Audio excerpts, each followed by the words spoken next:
Red Bull road cars. Okay. It's gone so far off the rails. I did not see this coming. What is going on, guys? It is JJ here, back with a new video, and today we are going to take a look, for the first time ever, we're going to keep this intro very short and sweet, at why Red Bull owns an F1 racing team. I asked this question in my videos yesterday, which, by the way, you guys' comments absolutely phenomenal on the F1 car launches. It actually gives me so much more insight and perspective as to why they do like these car launches and like talk about the new details. I learned specifically the F1 cars this year are going to be heavier. It is meant to sort of bridge the talent gap and the car mechanical gap. And McLaren are the ones that are out here trying to bridge that themselves, apparently. So it'll be very, very interesting. But anyway, you guys' comments on those videos, absolutely insane. It'll take some time probably after these videos, which 3 videos today should be interesting, should be fun. I did not keep this intro short and sweet. I'm realizing as I'm continuing it. We're going to take a look at these videos today. Obviously, let me know your thoughts on them down in the comments below. And please, please, please keep putting your comments in. You guys are some of the best fans and viewers out there in the world. I'm beyond grateful. I'm extremely grateful. So thank you guys so much for watching. And let's figure out why Red Bull is even in F1. Obviously, you can find the original video down in the description below. I'm not sure. I don't think it's Perspective. I think it's someone else. Definitely go give it a look still. It's always worth it. Almost all Formula One teams are owned by car manufacturers. Exactly. Except Red Bull. Except one. But why is that? Ferrari, Mercedes, McLaren. They all make... Oh my goodness, did I just spit? My only thing with this is, like, imagine if more teams, which I guess he's going to explain to me why Red Bull's in it in the first place, but imagine if more, like, Monster, for example, or like other big brands like that decided, screw it, we're gonna have our own racing team. Like, imagine like Apple decides, okay, let's make the Apple F1 team, and they just want to make car, because they're gonna, apparently Apple's going into the car market anyway. Or Tesla. Imagine if Tesla made an F1 car. That would actually be sick, you know. Tesla makes sense though. Tesla's a car company. Red Bull isn't. Okay, sorry, I'm ranting on that, but just keep it in Cars as a business model. It makes sense for these brands to build a reputation through high-end motorsport in order to sell more sports cars to fanatics around the world. Yes. But Red Bull is not selling cars. They are selling a very sweet drink. Why on earth did they end up in Formula One, where running a team requires a lot of resources and expertise? Like, I've had half one of my entire life. Explore the crazy story of Red Bull Racing, whether F1 pays off for them, and why we might soon be able to buy a Red Bull sports car.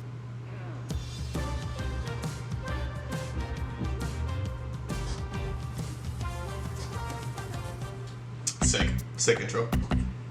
Athletic Interest, that's the channel. In early September 1970, the world of Formula One was rocked by a terrible tragedy. The paddock had just traveled to Monza when championship leader Jochen Rindt was killed when his Lotus crashed on the approach to the Parabolica corner. As the first Austrian to win a world championship, Jochen Rindt ignited a passion for motorsport in his home country that still burns bright to this day. Really? For one Austrian motorsport fan, the impact and legacy of Jochen Rindt is more obvious than most. Dietrich Mateschitz. I don't know who that is. In the summer of '82, Dietrich Mateschitz's life would change forever. He started his business trip to Thailand as a jet-lagged marketing executive, but after a few sips of a local energy drink, he knew he had found the next big thing in beverages. Obsessed. So you're telling me Red Bull comes from Thailand?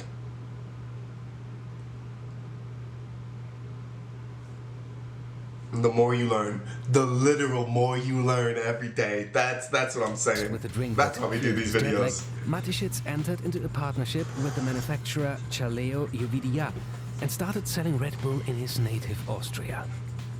From very early on, Mateschitz was keen to align Red Bull's brand image with the superior physical and mental attributes found in extreme sport athletes.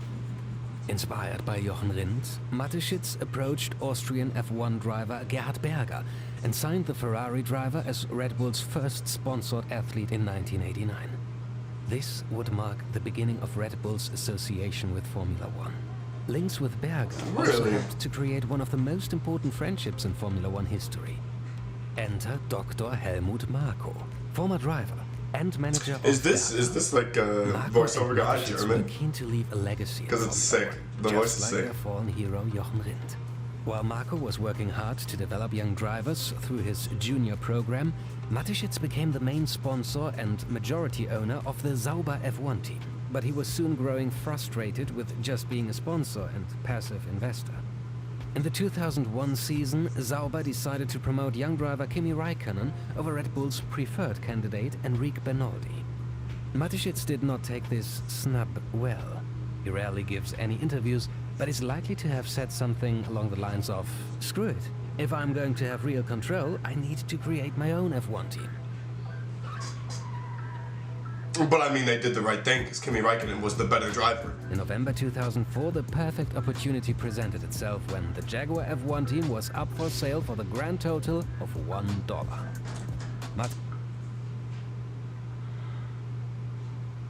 It wasn't Jaguar going bankrupt.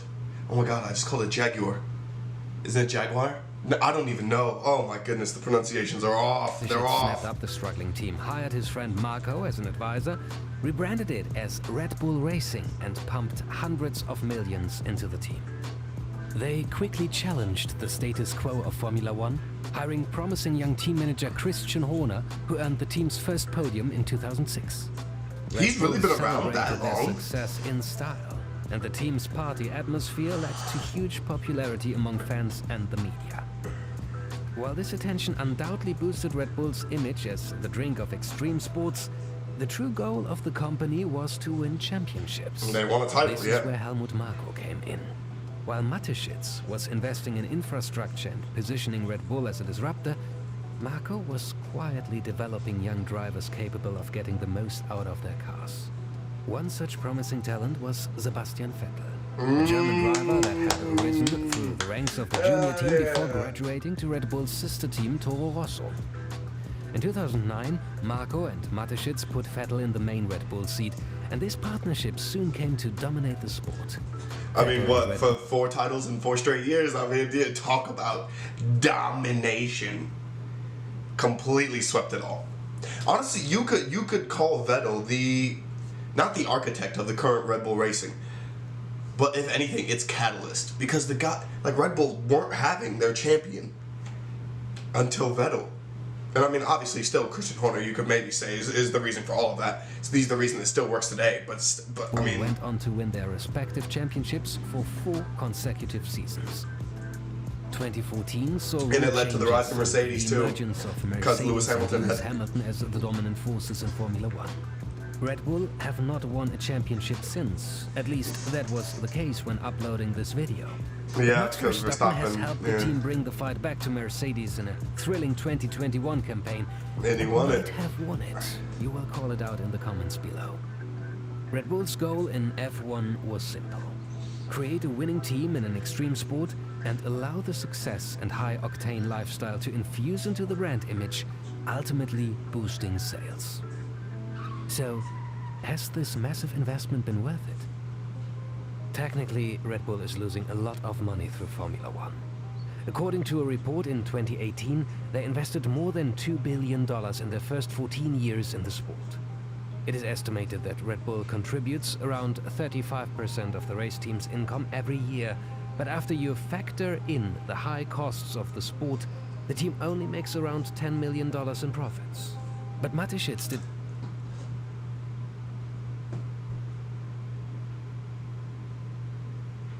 That's not sustainable. That's not sustainable.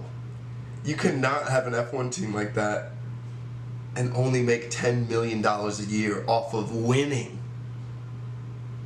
It's not sustainable. Racing to make a profit in Formula One. Yeah, He I just mean, I wanted know, to but boost still. the sales of his energy drink. When you look at the investment from this perspective... But you could have done that he's through getting any a other great thing. deal. Experts estimated that the level of brand exposure enjoyed by Red Bull between 2009 and 2014 would cost $320 million per year. So, in theory, Red Bull were getting this exposure for half the amount. But they also have football teams. Like they've got RB Leipzig, they've got Salzburg, they've got New York. Their drink is already out there anyway. Like it's not like, I get the energy drink market, it can flip on its head at any moment, but Red Bull are kind of the number one there. So, what? Why the model for this? To be Not to fair, mention the these extreme figures sports are exposure. always simplifying things a bit. But it is certain that while Red Bull have invested a lot of money, they have created a marketing machine that gives them access to a valuable market. So, Red Bull Racing is nothing more than the marketing strategy of a motorsport-obsessed energy drink billionaire. Well, recent developments paint a far more interesting picture. Honda, the current engine supplier of Red Bull, announced their intention to stop all involvement with Formula One. This was bad news for Red Bull, as fractious relationships with Renault and Mercedes meant that there was no obvious engine replacement. In another surprising move, Mateschitz announced Red Bull's intention to invest hundreds of millions to take over Honda's engine facilities and start building their own engines. This is a complete break from their current Formula One model. The original plan was to pump money into the team, disrupt the status quo, and build brand equity with a sports fan base.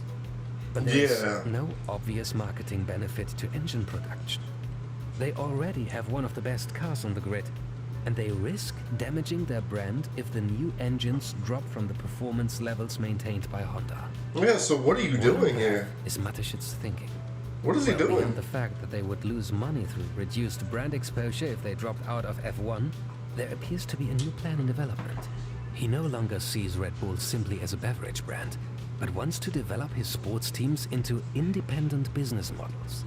In fact, it looks as if Mateschitz wants to transform Red Bull Racing from a marketing machine into a lucrative technology company. Early signs of this shift were clear when Red Bull employed their Formula One expertise in a joint project with Aston Martin to create the Valkyrie, a 1,000 horsepower road car. In a 2021 interview, Christian Horner, the F1 Red Bull Racing boss, suggested that the future could see even more Red Bull road cars. Okay. It's gone so far off the rails. I did not see this coming. And I don't know if I like it.